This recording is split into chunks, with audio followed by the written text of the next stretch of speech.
episode of Dos and a Half Cincos. This is episode 101, take 2, or take 1. Well, yeah. This This is the real episode. Yeah, this week we cover in our movie of the week, Resident Evil, Welcome to Raccoon City. Ben, why are you saying it so slow? Because I want to make sure that you understand what we're reviewing this week. I know what we were reviewing. All right. Perfect. Why are you treating me like this? Huh? As always, I've what been have your I host, done David. to warrant this? I don't know, maybe a whole week episode where... Like I said, what have I done to warrant this? Absolutely nothing. I have never done anything wrong in my life. Have you ever done anything right in your life? That's a good question. Hey, I'm not answering questions here. All right. Taking And questions I'm done. now. God, Jesus. Okay. All right. Well, if you've been following along with us, we had to scrub last week's episode because somebody who will be named, his name is Ben, decided to watch Clifford the Big Red Dog instead of Resident Evil Welcome to Raccoon City. So I'm going to ask Ben what he did this week, but we won't care, so we're just going to skip him. So, Stu, what have you been up to this past week and a half? Nope. That's it. Wait. What? Before we get started.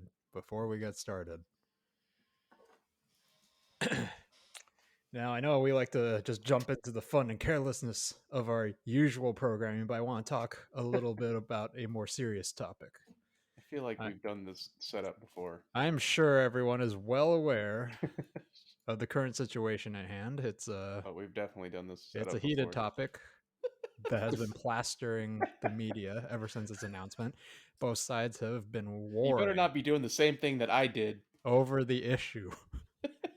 And I'm honestly at a crossroads. I'm on the fence. It doesn't help that President Biden has been making many non-committal, very vague hand-waving comments about this as well. I mean, we're now pressing that button, that hot ticket topic that's on everyone's minds. Are you Team Jack in the Box or Team Del Taco?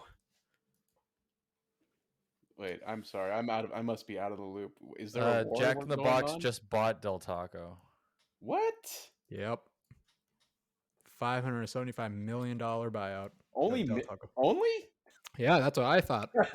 I guess they were really losing money from the dollar tacos for so many years that they just... Yeah, They gave the people what they wanted. Man, does I that guess mean that's to compete with... What other brands are under the Jack in the Box? Or is it just Jack in the Box? I do not know. Because I know that the Yum brand consists of Taco Bell, KFC, and then there's two other ones I don't remember off the top of my head. But I guess this is to compete with that. I thought this would have been like in the billions. Are these not billion-dollar industries? I Well, guess Del Taco Del isn't. Taco's only regional to the West Coast, isn't Oh, it? is it? Yeah, I don't think Del Taco's anything outside of like the Man, West. does this mean that Del Taco's going to be serving Jack in the Box tacos now? No, they're gonna be serving munchie meals. I don't know how. Del I feel Taco about that. Munchies meals. It doesn't sound like a bad idea. Yeah, to their be honest. headquarters is based True. in Lake Forest. Mhm. Yeah, I remember their building used to. I remember their building used to be like off the 405, or is still. I don't know. I think that's Taco Bell. Oh, that's right. Yeah, the one that's right in Irvine, right? Yeah. Yeah, that's. Well, I'm. This is tough. Yeah, I it guess- is. I guess it won't matter because they're the same team now, isn't it? Yeah, I mean, but I guess that's the thing though. It's hard to say. This isn't like a Twilight. Are you Team Edward or Team whoever the fuck? Well, But- I don't know what this means going forward. Like, is Del Taco just going to continue doing what's been doing, or are they going to start converting Del Tacos into Jack in the Box? Oh, that would be stupid. Why would you Uh, buy? Why they're like, oh, our prime competitor who also has money making power. Let's just completely just just take them out. I don't even see how Del Taco and Jack in the Box, aside from being fast food, both being fast food, are competitors. Because like nobody goes like, oh, I'm in the mood for this. I'm Team Jack in the Box because they have better this than I feel Del like- Taco. Yeah, I feel like they're kind of like on the opposite ends of the spectrum of the fast food gauntlet. You know, it's like one they can is coexist. I feel like. yeah, because it's like they're literally on the other sides. It's Jack in the Box is like American food, like American twisted food, and then they started dabbling with like tacos and shit, Yeah. right? So they got a little bit like American Mexican food. Oh my And then gosh. Del Taco is just like, American Mexican food. And then they're just like, oh, but here's a cheeseburger, you know? So it's Wait, just like, is Jack in the Box also regional to here? I don't think so. No. Jack in the Box Oh. definitely is I spans was the just looking entire at U.S. the top Twitter results is some Fox LA saying extra large combo between two California fast food giants. I was like, wait, I'm pretty sure unless Jack they in the just meant Box is that they're founded here. Oh yeah, but I'm pretty sure. I think they expanded a couple of Del Tacos all the way out to like Texas, so I guess it's not specifically just the West. If you had told me like Del Taco or Taco Bell bought the other one, I'd be like, holy shit, that's earth shattering. That's a monopoly. Yeah, we gotta get some antitrust up in here. I didn't even know. Did you know that Del Taco was actually a publicly traded company on the New York Stock Exchange? You just could have assumed bought they- shares in Taco. TACO is their Oh man, they stock got ticker that over symbol. over Taco Bell. Man, I think that's why they bought it. They're just like, you know what? That is a snazzy stock. We just want the ticker. Yeah. Yeah, we're gonna buy all of it. All right, Taco Bell, we own you, sir. That was from Del Taco. What? Fuck, damn it! But tacos in their name, sir. Tacos in both of their names. I'm just letting you know the deal's going public tomorrow. Sell all your taco shares. Actually, I'm pretty sure when it comes to acquisitions, you want to hold on to them because they pay more than market price for all of them. But yeah, Jack in the Box's stock ticker symbol is Jack, by no surprise. But yeah, I guess, wow. I guess that's it for this podcast. Stu, you're going to have to hold on to all the things you had to say about Raccoon City until next week. I don't know how I feel. How this is it's gonna be interesting to see how, if anything, it's gonna change. Ooh, what if at Laker games now, when they hold their opponents under 111, you not only get Taco Bell, Jesus, Jack in the Box tacos, but also coupons for Del Taco. Or you and just one free Bitcoin. Or you wow. Yeah, crypto. No, Del coin or a Jack coin. Wow. Maybe you can just redeem them at either Jack in the Box or Del Taco. No, they don't even make tacos the same. Yeah, I know. But but last year they probably didn't give away a lot of tacos. That's probably where they got all this money to buy another brand. Like Lakers couldn't really hold anybody under 100 points last year. How many tacos would we have to give out? We got like 575 million left over from our marketing last year. Just buy Del Taco. Okay. Also, in unrelated sad news, they actually started taking down the Staples letters from the Staples Center today. Oh yeah, because they're going to be gone on the 25th. Yeah. I wonder how much it's going to be.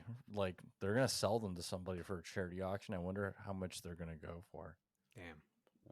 Only the hyper wealthy will be the ones bidding for those. We could crowdfund this. We can get the S. We have to get the S. We got to get this S from out of my backyard. It's like it's taking up too much room. Stu, you said you're the only one who has a backyard that can hold it. I never volunteered it. We're volunteering you.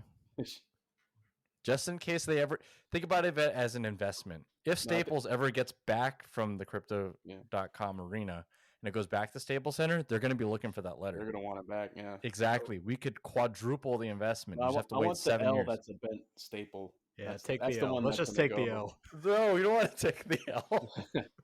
That's going to be the primo letter, is the bent staple that makes an L. Staples is now rebranded as Stapes. Stapes Center. All right. That just sounds like some Zoomer abbreviation for Staples. How do you do, fellow kids? We're rebranding to Stapes. Yeah, bro, pass me those Stapes. The Stapes. Okay. All right. Stu, did you do anything else this past week besides wait and marinate on your review for Resident Evil? Well, I have started watching, I guess if you guys probably might have heard, there's the new season of Dexter. Or they brought it back. They're relaunching it. It's on Amazon Prime, right? Yeah, but it's like, I think it's actually like Showtime or something. How But is yeah, it? Amazon Prime. So far, it's pretty good. From what I remember, I didn't rewatch Dexter before I did this, but it feels pretty much just like where it left off. The same kind of Michael C. Hall is still got it. And actually, that kind of like led me down this path where I was thinking about um, there's like a new movie on Netflix. You probably guys probably saw it, Red Notice or whatever, Mm-hmm. with The Rock and I've heard of uh, it. Yeah. what's his Gal name? Gadot and No, God damn it, how am I Ryan forgetting Reynolds. his name now? Ryan Reynolds. yeah, Gal Gadot's in that movie too. Yeah, I know, but Wow. it got me thinking about like actors and like, is there a term for an actor who in all of their movies they just play themselves? Because I feel like that's Ryan Reynolds. Like And every movie he's in, he's just himself. You know what I mean? that's actually what kind of put me off from watching Red Notice in the first place. I felt like it was such an overload of that trope because I feel like The Rock, to an extent, does that a little bit too. Yeah, The And Rock, and Ryan Reynolds. yeah, so it was just like The Rock featuring Ryan Reynolds. It was almost like they just were like, "Oh, hey, Kevin Hart, can you do this movie? Oh, you're busy. Well, who else plays himself in every movie? Oh, Ryan Reynolds." Yeah, Typecasting. I don't know if it's Uh, typecasting. Typecasting would be like you're always cast as like As uh, himself. a police officer or something. I don't know. Yeah, this one's a little more specific to being typecast as yourself. Yeah, just all your movies. You're just yourself. I was Yeah. looking it up. They said the word cameo, but cameo means that they had like a really small Yeah, that's a small part bit. in it. Yeah. If there's not, there should be a term for it, because then it got me. Because then I was thinking about Dexter and Michael C. Hall, and or any other actor, but um, because he plays Dexter, but then he was also in the show 6 Feet Under a while back on HBO, and you know they're completely separate like characters. He doesn't act. He doesn't have the same mannerisms. He doesn't act the same. So it's like he's actually acting as this character. Like he's the character of Dexter, or he's the character of, I forget who he was in 6 Feet Under. But so that was just a random thought I had about the state of acting. Hmm. There's like it seems like there's certain actresses who just kind of play themselves, and then there's even maybe to an extent like, I don't know, John Cho, thinking about Cowboy Bebop. Like, Mm. I didn't watch it yet, but like, is he just kind of playing Bobby Lee John Cho, or is he actually trying to play Spike Spiegel? Well, I feel well. I David watched Fisher a little is the bit of character it. we were talking about. Who? David Fisher from 6 Feet Under. Yeah. Oh. Continue, Ben. Sorry. Oh, I watched a little bit of Cowboy Bebop, and I don't know. I feel like John Cho hasn't really struck me as someone who's put in a lot of different range for his characters. Like, it doesn't have enough charisma or like noticeable qualities that actually say like, oh, he's just playing himself. Right. I can't really put my thumb or finger on it. It's just like he's just playing a dude. Yeah. But He's I definitely mean, not Spike, but he's not John Cho either. yeah, I mean, I think he puts puts in the work for Spike a bit. I feel like he does capture a little bit of his qualities, but to be honest, I haven't watched the whole thing yet. But from what I could tell, I think he's doing a good job of it. It's just like I think, unfortunately, like might be his most dynamic role, set from all his other roles previous. Which isn't saying a lot. So it's come a long way from Harold and Kumar to Himself. the White Castle. Yeah, that's all I And can he's think right of. back. But yeah, I mean, like going off of your whatchamacallit, your Dexter watching, did you have any strong feelings about the previous season? You mean like the original series? Yeah, and because my roommate was watching it at the time, and I stopped at like the Trinity Killer season, and I can't remember why I didn't keep watching. I think just I got busy, so I just didn't have time to watch it at that time.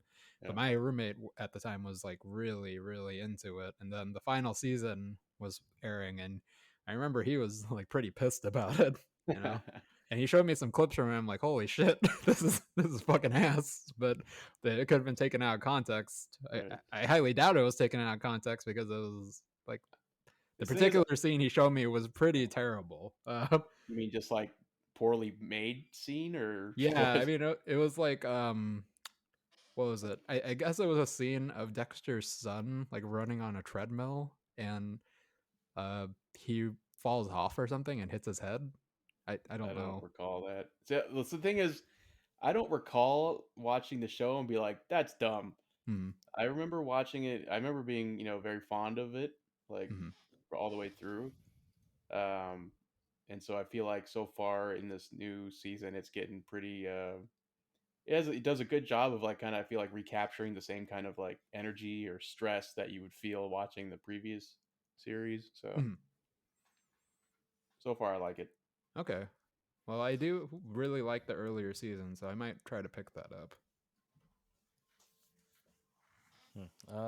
Ben, anything else for you? Like I said, I was watching a little bit of Cowboy Bebop, but to be honest, I couldn't really get into it. I tried watching it while I was like in vacation in Vegas, like during downtime, and to be honest, like the action was a little bit like off-putting. Like, have you ever seen the show? Have you guys seen the show, the original? Yeah, I've seen the original. I actually just watched the movie too because I Oh. thought that would be important to this series, but I Mhm. was after watching the movie, I realized this is not even relevant to like the main series. Yeah, it's So not. Um, but the animation in the regular show and the movie, was very fluid. When they get into hand to hand combat, when they're doing gunfights, it's very stressful. It's very tense. It's very fluid, and that was one of the main like highlights of that show. On top of like it being a sci-fi futuristic, you know, off the walls action comedy, along with like the really good music.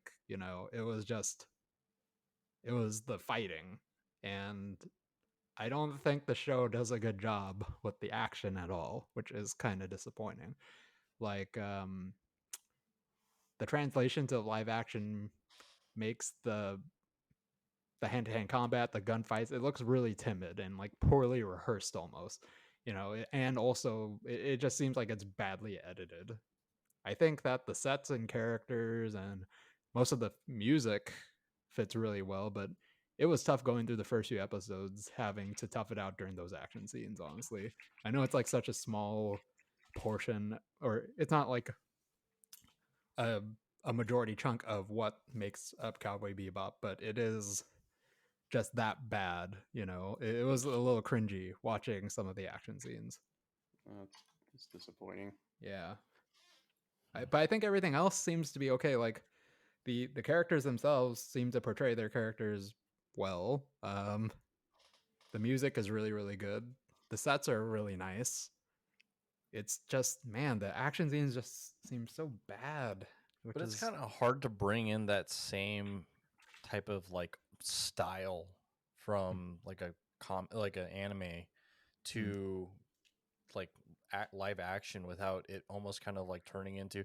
Would you have preferred it be something like Scott Pilgrim in terms of like adding a little bit more like comic flair to it? No, not even. Like, one of the things I liked about Cowboy Bebop was that the action wasn't so Over zany the and top. out there. Yeah, like it wasn't over the top.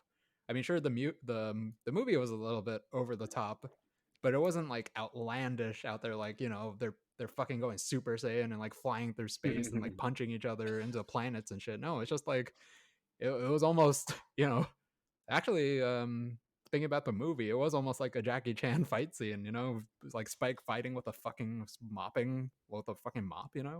Yeah. Like, yeah, stuff like that. It was like, it was just well choreographed, hand to hand combat and some cool gunplay, but it just does not translate at all to this live action show. Or whoever tried to translate it didn't do that well. Okay. I mean, if you guys check it out, please, someone like try to I'm prove me wrong. I'm definitely gonna watch it because Thomas hinted at something to me that made me like Think about it. something that like was not great about it, and it got me interested to watch it because I wanted to see what it was. Uh huh. What do you But say? well, I don't want to Spoil it. I don't want to give it away. So Okay. just tell me when you finished it. and we'll see. All right. Let me see. For me, I know that Stu, you had asked me since I started watching all of the It's Always Sunny. You were curious about when Dennis kind of fell off the rails. Started to become clearly psychopathic. So if you have either of you guys haven't watched AP Bio, right? No. So if Dennis became a philosophy teacher after he kind of went crazy, this is what happened, and then obviously Patton Oswalt's there to kind of balance it. So I just finished the first season for it yesterday, and I was like, dude, this is just Dennis. But it's just like we were talking about a few minutes ago. It's Yep. like this. He's just playing himself. Exactly. So I think the first couple episodes are a little rough, but towards the end, there's a little bit of character development. The beginning of season 2 is really great. I just finished watching the first episode of season 2, and I was like, okay, now we're really cooking here. Like I can see where they're kind of going with it, but like you're saying before, right? Like that's just him playing Dennis. But he's just in a different scenario. He's in Toledo, New Mexico, and a high school teacher instead. But yeah, no, I would suggest you guys check it out. I think it was pretty fun. Teacher instead of being a bar owner. Well, actually, yeah. That was a reference to the episode where they're trying to write an M. Night Shyamalan movie. Oh, I don't think I've seen that one yet. I don't What? remember that. That's one. like season 5 or 6. Oh. I don't know, dude. Like I was saying before, dude. Like I think I made the mistake of trying to just watch them back to back, and they're all kind of just blend together. Oh. There's tons and tons of antics, things that the gang gets into all the time. Okay, enough about that. Let's go ahead and go over to our box office rundown. It's been 2 weeks. We skipped over the Thanksgiving holiday, so I'll just give you some updated numbers on the next couple, I guess. At number 1, no surprise for the second week in a row, Encanto with 13.1 million. Now with a total gross of 58 million. Number 2, Ghostbusters Afterlife. Number 3, House of Gucci. Number 4, Christmas with the Chosen, The Messengers with 4.1 million. Number 5, Eternals. Number 6, Resident Evil, Welcome to Raccoon City, our movie of the week. This week, Clifford the Big Red Dog at number 7. Number 8, Dune. Number 9, King Richard. And number 10, Sword Art Online, Progressive Aria of a Starless Night. Wow, that is a mouthful. Wow, that's the second time you said that today. I really need to start my little business where I consult with Asian companies to say like, no, you don't want to call it that. That's too wordy. Like, that's a euphemism, or don't call it that. It sounds stupid. Like, well, how else are we gonna know what series it belongs to unless you have Sword Art Online? Well, there you go. You can stop it right there. But this is the Progressive Aria of a Starless Night. Nope, you lost me. I'm pretty sure in Japanese it's probably like 6 characters, but here it's 9 words. there's a market that needs to be filled. Tiny. So like there's a shortening of URLs with tiny URL. Yeah. If you want to offer a tiny movie title. I won't. I'm not going to limit myself to just movies. It's going to be anything. Chinese restaurant names. Movie. Tasty Garden. They're done. Next. They're all Tasty Gardens now. That just means Chinese food. I'll review your menus to make sure you don't have anything typos. Yeah, or just things that you tried to translate into, for a nominal fee. Yeah. With mobster sauce. How are you going to beat that? All right. Falling out of the top 10 was Venom, Let There Be Carnage, and No Time to Die. Womp womp. All right.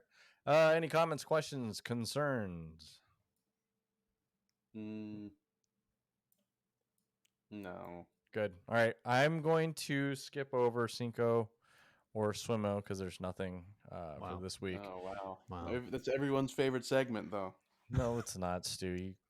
Is it really? Okay, here, let me dig up some stuff. Here we go. All right, guys, we're going to do Cinco. Shut up, guys. All right, Stu, go ahead. Tell us about Yeah, you know what? Ben, you had 2 weeks to work on this, so tell us about Raccoon City. He's just going to tell us about Clifford.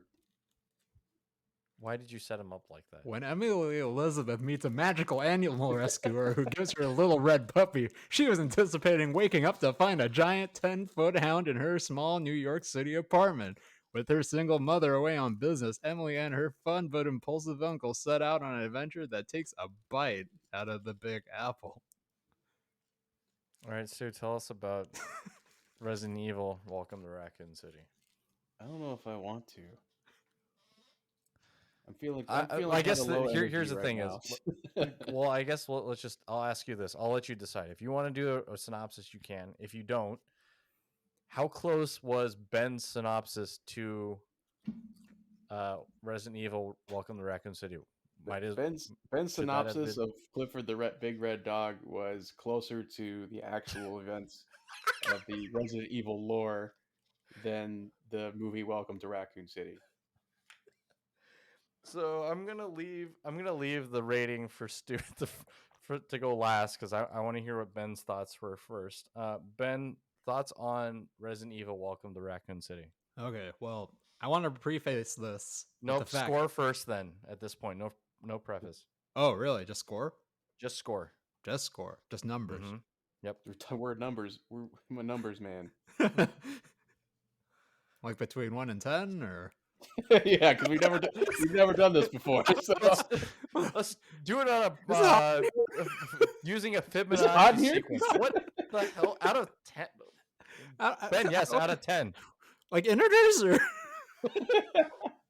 No, imaginary numbers. I'm giving this a 3 out of 10. Oh, okay. For me, I'm giving this a 4. Stu? The fuck do you think I'm gonna give it? 1. The one. It's a fucking 1. Oh, okay. All right. All right. Knowing that's the scale, I guess I will take myself out of this. Stu, why is it a 1? Oh God, we don't have enough time. There's not enough That's why time. I started with you. Please. The universe will die a heat death before I will finish concluding my issues with this movie. What's a heat death? It's when the universe expands so fast that atoms can't generate heat and everything goes cold. Whatever. Oh, can we expand a little bit more on that instead of listening to The movie. Resident Yeah. Evil? All right. Let me put on my Neil deGrasse Tyson.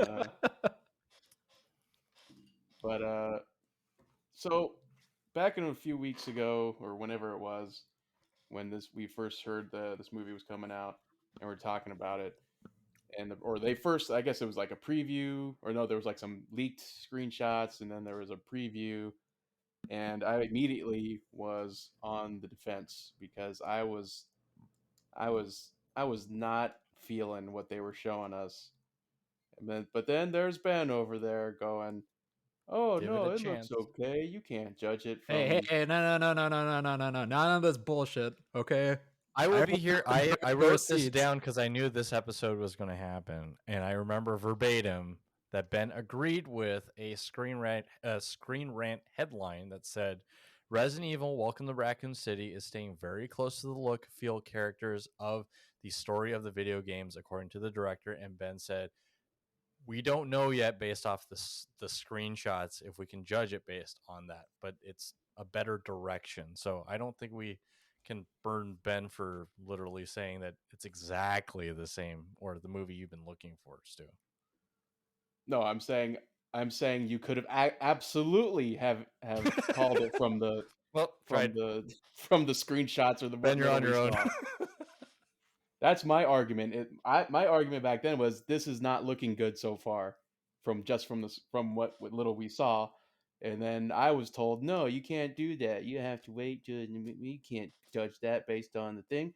And I absolutely could because I was absolutely Welcome right. to the Confirmation Bias podcast with your host, Stuart Yang. Let's keep going deeper. Let's go. I mean, is it confirmation bias if you're right, though? Yes, that is it. That's literally it. No, but if it's actually objectively correct.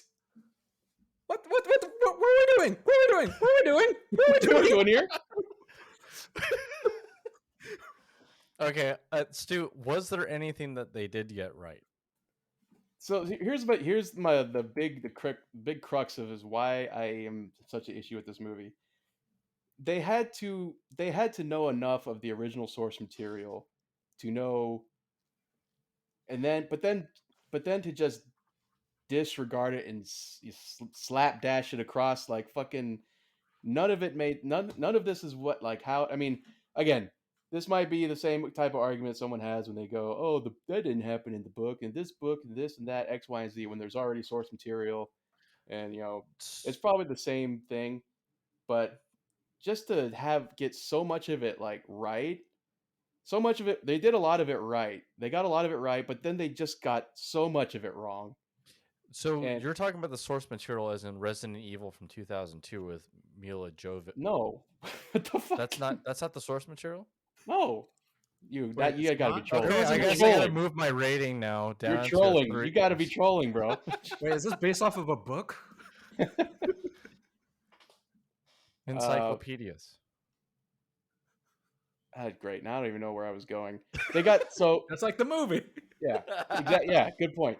So to just the fact that they were able to know so much about the lore, the background, they clearly knew, or whoever wrote it, or whoever's doing directing, they clearly know, or had someone who knew about it, all the kind of details and stuff. But then they just strung it together in this fucking nonsensical bullshit, like all over the place, just making shit up. With like I don't know, it doesn't make sense to me. So much of it, like I just keep going back to so much of it. They knew about it. They had to have known about it because they put it in the movie. But then they just fucked it up still after that. So, I mean, again, the series of events, the characters, the way the characters behaved, who the characters were, they fucked so much of that up. I mean, I think the only one they probably got right is Chris. Yep. That's Um, what I was gonna say. and then Chris and like maybe like Richard, who's like a side character who is killed in the beginning of the Resident Evil game. There were some things though that were cool to see on screen, like prop done, like just visualized on screen. Mm-hmm. But that wasn't enough to save it from everything Like, else that was going on. I feel like the mood, the level of like tension they kind of built into it, like very very similar to the way the games were, like the pacing is. But I agree with you that the character names are the same. That's accurate. Those are real people. Those are real Those characters. are people from the universe. Yes, Correct. But why did you portray some of them the way they did for some god awful reason? I have no idea. But yeah, no, I agree with you. The only redeeming quality to this was Chris, and I was like, okay, maybe what maybe birthed out of this, where could possibly salvage this, is that there's a sequel, but it's a standalone movie with just Chris. That's it. yeah. See, I feel like I've had this discussion before with other people, but there's so much you can already. There's already like a deep universe you could build off of if you just follow it and try to just stay true to it, but they couldn't do that. That doesn't make him unique, though. I mean, so they've took a swing at the original Resident Evil series with the original movie series, and that was just went completely off the rails from the start. It's like okay, and then they did like the animated ones, which were okay. And then they tried like, okay, let's do this one. Let's try to stay true to the source material. But then they just didn't. It's like they did and they didn't. It doesn't make any sense. Mm-hmm. What about you, Ben? What are your thoughts on this? Okay, well, unlike you guys, I don't know too much about Resident Evil 1 other than some, like, quotable things from the game. And I know vaguely what the mansion looks like. Other than that, like, I don't know where the game actually starts other than the mansion or where else it takes place. I don't know really too much of the characters other than like Chris and Wesker, Leon. Mm-hmm. Wait, I'm sure you wouldn't have gotten that from the movie though. No, like that is so far off base. Like I was literally questioning, like, wait, is Leon in this? I don't know. Like I played 4. I don't know if Leon's Yeah. actually in 1, So this is how far Yeah. off of my knowledge is from the game. But just hearing you say that, it's probably enough. That's Okay, more so than enough. It sounds like it's more than the people who wrote this had. well, okay. With that in mind, I'm not going to lean too much into the nostalgia side of how this movie did for me. Now, this movie, though, for me, when it started, was well, just progressing through it was so frustratingly uneven. Like towards the beginning of the movie, it did really feel like it was kind of taking a unique and interesting spin on it. You know, it felt like it was ramping up to be like a B movie horror. You know, like a B movie horror take on the first Resident Evil game, which I was like, you know, let's see how that goes. You know, that might be kind of cool. Um, we had all these like cheesy ass zoom ins and like really fucking corny lines to the point I was like, okay, had to be there on purpose. And you know, if they keep going down this path, I'm all on board. You know, that's actually kind of cool because one of the few things I know about the Resident Evil 1 game was the well, aside from all the really bad acting, right? You know, like just up, don't go through that door and shit like that. Yeah. And that intro video of all the characters, you know, Yeah. I thought Honestly, I wish the movie could have just been that because I would have liked it more. yeah, I really thought it was leaning into that when it was first starting. I'm like, oh fuck yeah, let's fucking do this. But then slightly into the halfway point of the movie, things started tearing apart at the seams. Like a lot of the earlier established plot points just kind of disappear. Like they set up some things that just did not have any payoff. And the ending, holy shit, like you were saying how it was a little frustrating knowing like, oh, these people actually do know something about the game or something, Mhm. but it was frustrating that they like chose this really weird story to go with, right? um I have like a tinfoil hat conspiracy that Uh-oh. there might have No. been some behind the scenes drama because the ending just it did not match up with anything going on. Like Just Just sort of sort of ended. ends. no, it doesn't even just sort of end. Like it felt like it was cut out of something else and like just slapped on. Like they were mentioning stuff that never happened. You know, it was like, what the fuck are you talking about? You know, like it felt like they had like two different versions of a story and they forgot which one they were going with and they mixed it up and they're like, oh, just go with that one. You know. Yeah. um Maybe that's what happens when you take all of those different arcs they tried and just throw it into a blender and splatter it onto a screen. yeah, I mean, it does seem like that and it's really frustrating because like I felt like if they went with the original idea of that thesis that they were going with, like yeah, B movie horror. Like they were setting it up to be so well done, it was like all these like cheesy ass shots. They got like angry police captain, they got it all. They had it all. The rookie And the rookie. I mean, who like doesn't know what he's doing. okay, we'll probably get into that later during spoilers because I don't want to give anything away about like any of the portrayals of the characters, but yeah, I mean, they had it all, like all the different characters, all the pieces set in place, and then they just kicked it over. So that's why I was a bit frustrated with this. So there were parts that I undeniably did enjoy towards the beginning, but it definitely fell apart for me, and that's why I had to give it that solid, short, stumpy, and not at all girthy 3 out of 10. So, Okay. David, what did you think?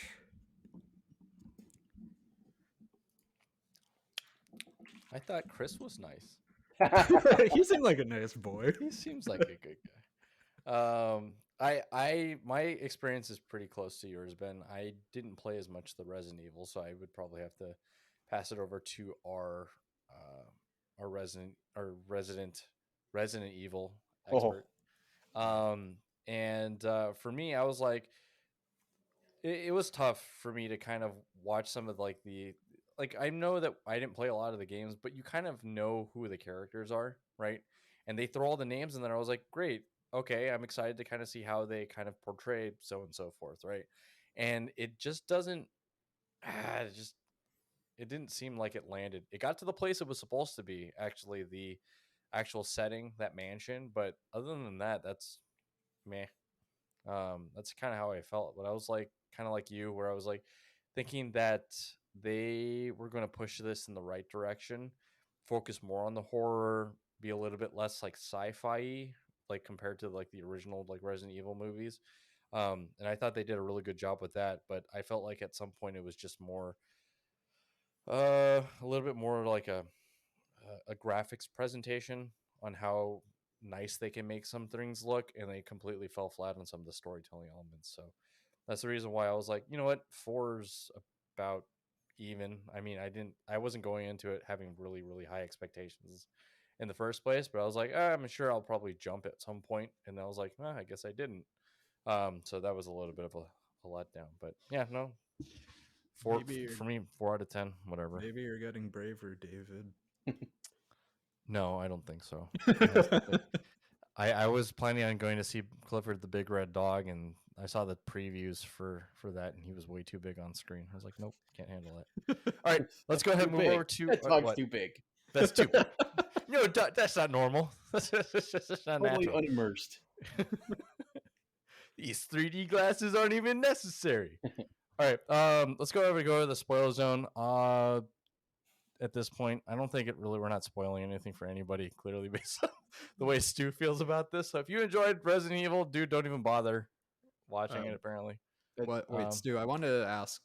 So for the mansion, it did seem like it was out of all the sets that they had in the movie, like all the environments, that one seemed to be the most meticulously crafted. It looks like everything was there for a reason. Like, it was the mansion at least did it match up to the game?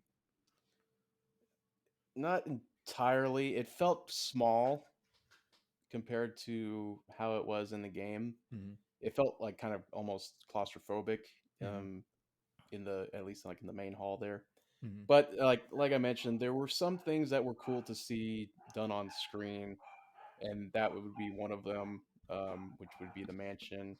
The other, from Resident Evil 2, the RPD outside well, not really the inside because they didn't really do that very well, but the outside of the RPD station, um, and then I think and then also there's other earlier scene, like I think in the beginning of the movie, not the beginning, but shortly after the beginning, they do the whole trucker scene, which was also from Resident Evil 2. Again, they fucking fucked that one up also, which is again another frustrating thing because like you knew there was that truck scene. There's a big semi truck involved with a trucker, and he's eating a cheeseburger. They even got the cheeseburger part right. But that was actually one of my favorite. I don't know why. It's such a small, itty bitty part of the movie, but I love how when he was driving, like that shot of him eating that cheeseburger, and it just looks so, like, not bad, but it looked just like so Slop. disgusting almost. Yeah. You know, right, it's like he bit into it, and it's like it's just smearing everywhere, and just like Yeah. you know, it's just Yeah. like holy shit. They just try to make him as disgusting as possible, and it's working for me. Yeah. Yeah. Take And another I bite, guess big boy. before I get lit up in the comment section, the cheeseburger part was from the Resident Evil 2 remake, which is also a really great game. Mm. But the original game, there was no cheeseburger. Oh. Anyways, Ooh. but I'll still count it because like they at least they knew that part. There's They the pulled it. cheeseburger. There is source material for that, Yeah. essentially. Yeah, there exists source material there. Okay, so where did they fuck up with that truck scene? So the trucks. So this is how it goes down in Resident Evil 2. It's actually how the game opens. Uh-huh. Is that there's a trucker who's getting gas at a gas station, and he's just got back into his cab, and he's like cursing. He's like, the guy's a maniac. Why'd he bite me? And then he kind of shows him like he's kind of got like a little injury on his arm, Mhm. and there's this kind of shambling guy. I think he falls on the ground or whatever, and then the truck goes off. He continues on his route or whatever, his drive to Raccoon City. Mhm. And then, while that's happening, Leon and Chris, or sorry, not Leon and Claire, are having their own little kind of events happen, and they meet up, and then they head off to the RPD station. But then something happens. They crash the car. They're all right, but then they look in the rear view, and here comes this big ass semi truck barreling down the street because the guy who's driving it has turned into a zombie. Yep. So then they have to quickly get out of the car, and it smashes into it. It blows up, big explosion, fire everywhere. And then that's how Claire and Leon get separated, and they have to go on their separate paths from there. So that's how they fucked it up. Okay. And that just kind of ties into how the rest, cause already the story was already fucked up. Like Claire's coming in with the trucker. She's going off and she's talking to Chris, who actually is not supposed to be there. He's never in Raccoon City during the event of the games. So, and then they kind of like mishmash Resident Evil 1 and Resident Evil 2 together, having like oh, Alpha Team, you need to go find Bravo Team, which again, that's exactly what happens in the first game, but nothing else matches. Like so they go fly out, they find the Bravo Team's crash. It was supposed to be another helicopter, but they find it. They get attacked. When this part didn't happen in the movie, they're supposed to get attacked by dogs that chase them into the mansion, and that's how they end up there. Oh, that is actually something I do remember, like them running through the grass and everything towards the mansion. Okay. Yeah. So that part was that they didn't show that part. They just kind of showed them appearing at the mansion. So honestly, I could write a book about how much they got wrong in this movie. Well, what about the characters themselves, like the portrayal of characters? So I'll start with Wesker because he's like the easiest one to rip apart. Okay. I think we can all agree that was nowhere, not even close to the Wesker everyone else knows. Okay, like I only have experience with Wesker literally from like Marvel vs. Capcom, and he's just already. He's not wearing the trench coat, no sunglasses. No, he's got wrong. So he has no leather on him at all in this movie. How was he in Resident Evil 1? I don't know any. Like, did he act differently? In Resident Evil 1, you don't know that he's the leader of the team, right? Of the Stars Alpha team. So it was a little weird to see him getting like reamed by the police chief. But anyways, so he's also not like one of the dudes. Like he's not like the similar age of the other Stars members. He's older. He's like, I think in the Resident Evil 1 game, he's like in his 40s or 50s. And he's kind of like, he's not like one of the dude. He's not a dude bro. So he's just in the game. He's just very like, he's just a older guy, kind of like how you would expect someone in that kind of leadership role to be as an older person, leading a bunch of a bunch of younger guys, or younger people, I should say. Okay. So that was the other issue, and then you also the whole thing about like how he in the movie, how they like made him betray everyone. Like I wasn't clear on how they were trying to make it seem he was betraying them. Yeah, I feel like that was super forced. Like he had to explicitly say, "I'm sorry, I betrayed you," pretty much. Yeah. And I'm like, you're just like, going off and doing your own thing. Yeah, it's like it's not clear. Yeah. In the movie, I mean, I know why, but because I know the games, but like in the movie, like he's just kind of like, "Oh yeah, I'm betraying you." Yeah, but but how are you betraying us? There was Don't no worry stack about of it. cash. I'm gonna run that was down this handed dark over. hall. Yeah, that was okay. Yeah, I'm glad I was not the only one like lost on that. I thought like, oh, maybe if you had more experience of the games, it's like something a little more clear. But in the context of the movie, yeah, it just did not make any fucking sense to me. Yeah. And I know there's actually, I mean, I'm not saying the Resident Evil universe lore is like a well-written like novel or whatever. It's a deep well, though. It's got a lot of, but like, come on, there's at least some motivations for these characters in the games. Yeah.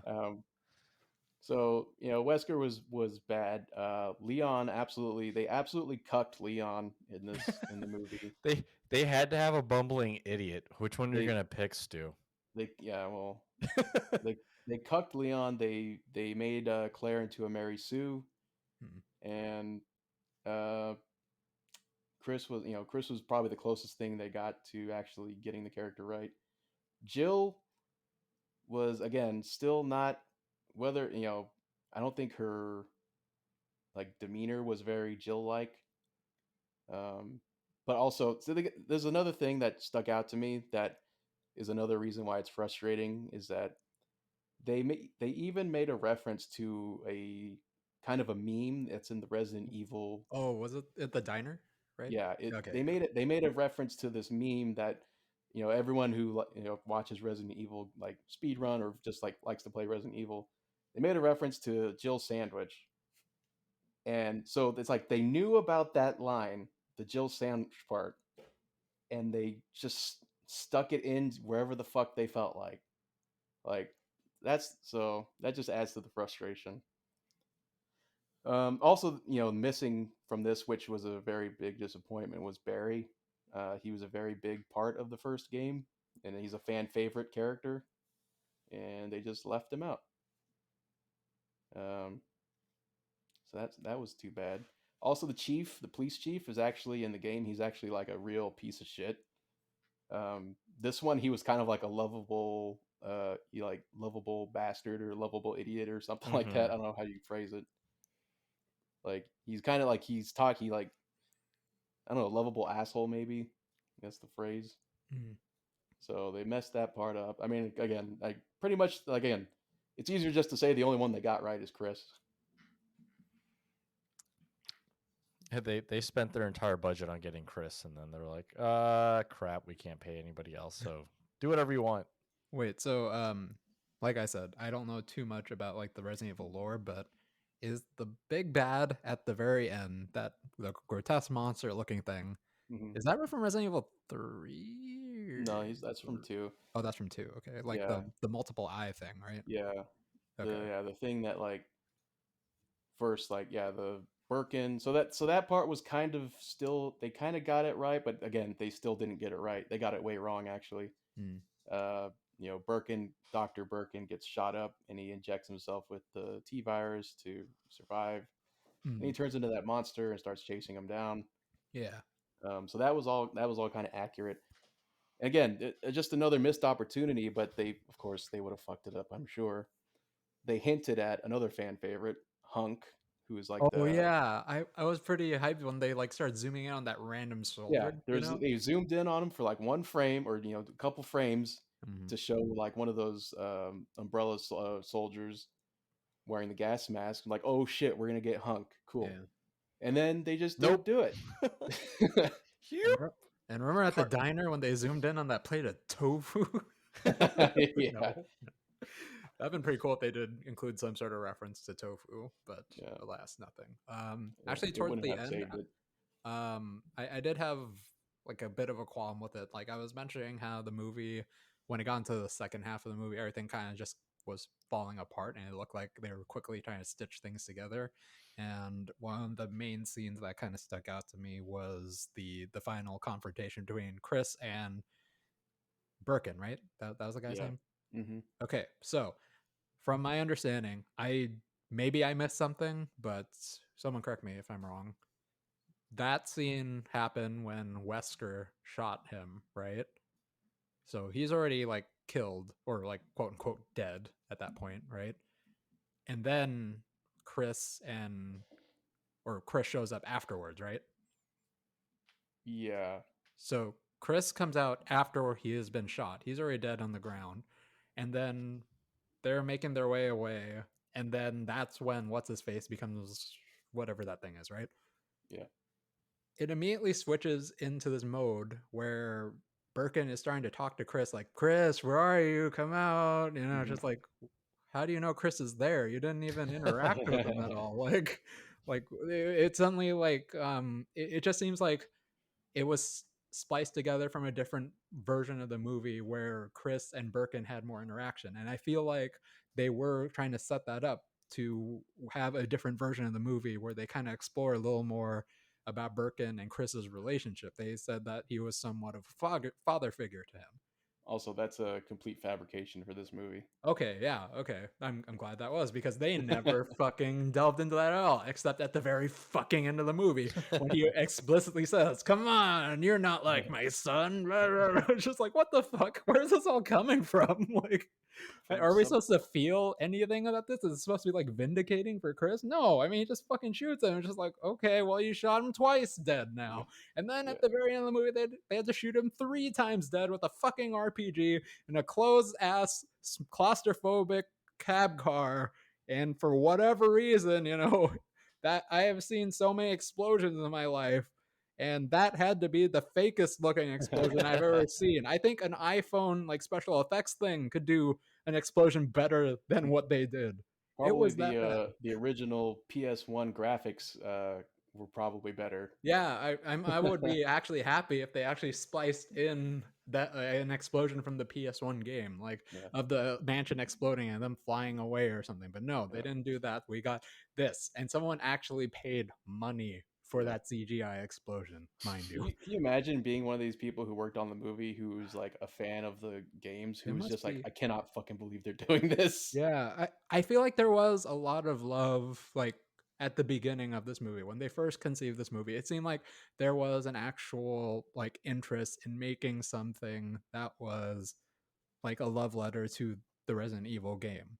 And somewhere along the way, it seems like there was like some sort of interference or something. You know, there was meddling in it. You could see that there were like script changes were made, like different revisions were made to characters. Motivations were just like stripped out, and they had to think about what is coming next, like in the series or whatever, instead of just focusing on making one well made movie.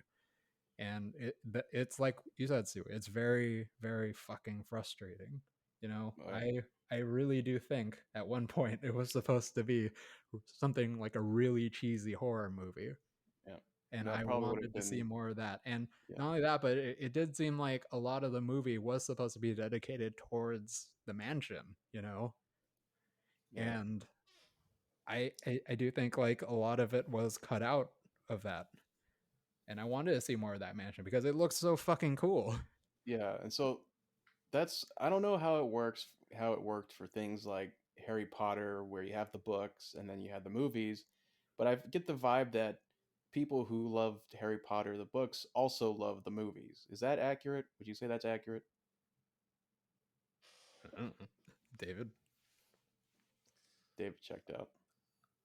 I feel like most people who I don't know, but there was so much scrutiny over the movies in the first place. I don't even remember. It's been so long. I'm not 100% sure how they felt about it, but I But feel like a lot of people who read the book really enjoyed the movie. yeah, exactly. So I would imagine that they probably throughout this course of the movies, they probably stuck fairly close to the source material. I'm not saying it happened exactly how it did in the books because it never does, but I've always said that all you have to do if you want to make a successful Resident Evil movie franchise, aside from the other one was successful just because of I don't know why, It had the but name, and nobody else yeah, had done anything everyone with it. got I got tricked into watching the first couple, and I was like, wait, this is not it. But all you have to do is stick to the source material. I'm not saying verbatim, but if you just follow, like if the first movie, if this movie came out and it was just about the mansion, cool. That probably would have, been a good movie. Like assuming they didn't fuck everything else up, but like you said, then like if you wanted to see more of the mansion, just do the first game. Just stick to the first game. You can make a whole movie out of that, and I think it would be good. And then you can make another movie about the second game and stick closely to the source material, and it'll be a good movie. But I don't know why Hollywood or whoever can't do that.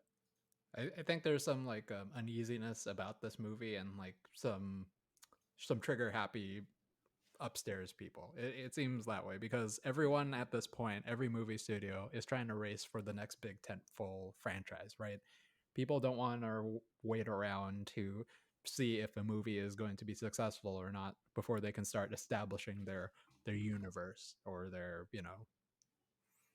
shared cinematic universe. They want to just establish it right away. So that was my tinfoil hat conspiracy, that they jammed in the two first games and try to jam in as many characters as they can to kind of get Yeah, that recognition, that nostalgia factor as fast as they could. And I don't think it worked out at all. yeah. It's And all about the action figure sales. That's all they want. well, there are already action figures for these Nope, characters, not for this version. not for these versions of the characters. You want to see Wesker as a dude, bro? An anatomically correct version of Wesker. Uh, but yeah. Also, just circling back to one of the Ben's last points. There is no confrontation between Birkin and Chris in the games. They Okay. never meet. There's Birkin is the antagonist, in the second game, which is Leon and Claire. So that's just another. I mean, I could go on all day. Any questions you guys had about what happened in the movie or Resident Evil lore, I could go on all day. We could just do one episode where just Stu just kind of gives us the whole thing. Be like, all right, this is Stu's soapbox episode. Yeah, so in the scene when Wesker is playing the piano, we see him hitting a F sharp, but it actually turns out to be just B flat. Well, Also, I hope someone Wesker gets fined doesn't for do that that. plug. That's Chris and Rebecca. Wait, oh, that's Chris. That's supposed to be Chris and Rebecca. Well, Yeah. it's actually supposed to be Rebecca, and Chris is watching her. Okay. Like Chris isn't the one who plays the piano, but neither is Wesker. Okay, so I was gonna ask, what happened to Rebecca? They're not gonna bring her in because they feel like she's a deadweight character because she doesn't come back at all, right? Yeah, I mean, but again, she's kind of like one of the staples of the original game, along with Barry. So, like, not having so the fact that they excluded Barry and they excluded Rebecca, but they included Richard, who is like the first guy to die in the game, like, and they gave him like pretty significant screen time, like. It doesn't make any sense. Like the rest of the movie, it doesn't make any sense. I feel like maybe it was just like a cost-driven decision. You know, it's like we don't want to get anyone to recognize. Like, if they did include Rebecca or Barry, they would have to hire more well-paid actors for those roles because they know they're fan favorites. But at the same time, they're only there for one game, so they have to kill them off anyways. So, well, Rebecca's actually there for 2 games, but she gets like a prequel game. What? Yeah, Resident Evil 0 is actually Rebecca's kind of what do you call it, origin story, kind of. What? It's actually kind of funny in the grand scheme of Resident Evil, because like basically what happens in Resident Evil 0 is like it's the story of the Bravo team that's gotten lost. That Alpha team's looking for in the first game, but like they go off and then they ultimately end up at a different mansion in the same area. Mansion B. Rebecca goes through this whole thing of going through the mansion, solving puzzles, fighting zombies and monsters and stuff, and then she just in the universe. That's why I'm saying like it's not a perfect universe, but then she just kind of appears in the first game as like this very timid, like kind of like rookie, kind of not very sure of herself, even though according to the lore she just like went through this exact same scenario hours ago. So, oh, Jinky's a zombie. I've never seen that before. So I don't know, kind of like I used to joke about it with Thomas about that whole dynamic, how she's like Chris finds her in the mansion. He's like, "Oh, Rebecca, there's monsters everywhere. Good thing I found you, because you're just a medic." And she's just like there with like 1,000-yard stare, blood all over her like uniform, just like because you just fucking went through that Resident Evil 0 game. So yeah, ultimately, I do think that this movie is just super frustrating. You know, as a casual moviegoer who knows a little bit about Resident Evil and as a die-hard fan. Yeah, I feel like there's enough people who've probably grown up with the games that like they could have just made a movie about the game, like pretty just stuck to the game and it'll be good. I feel like there's like a whole universe of stuff you could get into with Resident Evil, but they keep fucking it up. Well, that's what happens when you hand over a movie franchise to Sony. So, well, they did fine with Spider-Man. Oh no! Let me tell you. You loved watching Spider-Man with Sam Raimi. Yeah. No. So Sam Raimi saved that whole thing, right? Because he was already a veteran movie connoisseur at that time. And then we got the new Spider-Man, and guess what? They're like, oh, we got this like hot shot indie movie director, Mark Webb.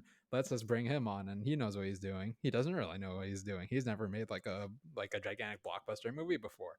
And then they're like, oh, what are we going to do with this movie? Oh, we got to set up the stupid, 10-pole franchise as fast as we can. And then, Spider-Man 2 happened, or The Amazing Spider-Man 2 happened, and then that crashed and burned. And then somehow, by some God-given miracle, we got Spider-Man Into the Spider-Verse, and that was produced by Phil Lord and Chris Miller, and they are, they have a lot of experience making, some bangers, some hits. So, upper producer management at Sony didn't really have a hand in that. It was just good. And now, because it did so well, they have greenlit the rest of the other sequels to Into the Spider-Verse. And of course, the Tom Holland Spider-Mans. Those are good because Kevin Feige's in there. So, long story short, Sony doesn't know what the fuck to do with movie franchises. That's why we got that leaked memo of there possibly being a Men in Black crossover with 21 Jump Street. Yes, please. Because they literally just have no fucking ideas left. Yeah. Well, they don't have very many properties that they own by themselves. How fucking out of touch they are, or like how out of control they are. Well, I was gonna say this movie is a pretty good example, but yeah, no, this movie and the head of Sony Pictures, Amy Pascal, she there was a book that recently came out that is actually kind of interesting, just taking like bits and snippets of it. One of the famous ones was Kevin Feige talking with her about possibly having, sharing Spider-Man between the MCU and Sony, because Sony completely owns Spider-Man. Yep. So Kevin had to basically go over and beg Amy to please let us use Spider-Man. When he did, as soon as he mentioned it, I guess they're at a lunch or something, Amy said, "Get the fuck out of here," and threw a sandwich at him. Please let that show up in the next Spider in I hope they Home. do. I really hope see a sandwich hit someone in the face. Yeah, but it's pretty bad. There has been a bunch of leaks. There was actually a huge data dump leak of emails between all the upper execs at Sony about movie ideas, and holy shit, it is like literally, how do you do, fellow kids, in a PowerPoint presentation. Like, I'm not even kidding about the PowerPoint presentation part. Like, it is literally like they literally use words like, this will appeal to kids, or kids will really like this new groovy way we're doing this shit. It's like, holy very fuck. fleek. Stop trying to make fleek a thing. Yeah, so every time Sony releases something, you have to be a little bit wary of it. And well, here we are with Resident Evil. Welcome to Raccoon City. Yeah, I did not go into this movie with high expectations after I don't know who the studio was on the original go around, but I was duped by that movie. Interestingly enough, though, I think the second or the third one of those movies actually like portrayed some of the characters from the game pretty well. So, but again, the whole movie was like, oh, Mila Jovovich is a super strong whatever thing that person has nothing to do with anything that Resident Evil has ever been about. Well, would you want to see a sequel to this, or expand this universe? No, because they'd have to start over again, because they already blew the two of the best kind of stories in this movie, and they fucked them both up. So Resident Evil 2, welcome to the other side of Raccoon City. Welcome to the west side of Raccoon City. West Side Story? No, I'm just kidding. All right. I think that'll pretty much do it for us here. I think we beat. Oh, I haven't even started. I know, but we beat this movie to death already. Peak. Nope, we're done. All right, guys, join us next week as we cover Ghostbusters Afterlife as our movie of the week, and then if it's still in theaters, yeah, it's still going to be in theaters. West Side Story. Right. No. And the next couple of weeks, there are some other movies that we're kind of excited about, right?